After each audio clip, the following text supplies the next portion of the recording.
Hey everyone, welcome back to the channel. In this tutorial, I'll show you exactly where to find your save game files and config file in Guilty Gear Strive on PC. Just follow these steps carefully. Let's get started. First, open File Explorer. Now follow this path step by step. Go to this PC, open the C drive, open the Users folder, open your User folder, open the App Data folder. If you don't see it, click View, Show. Hidden items. Open the local folder. Open the GGST folder. Open the saved folder. Open the Save Games folder. Open the folder with the long number. Inside this folder, you will find all your Guilty Gear Strive save files. Now let's find the config file.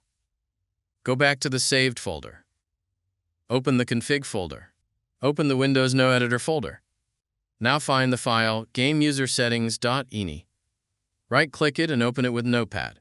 This file contains your game settings and configuration options. That's it. That's everything you need to know to find your save files and config file. Now you can back up, transfer, or edit your files if needed. If this tutorial helped you, don't forget to like, subscribe, and leave a comment. Thanks for watching, and I'll see you in the next one.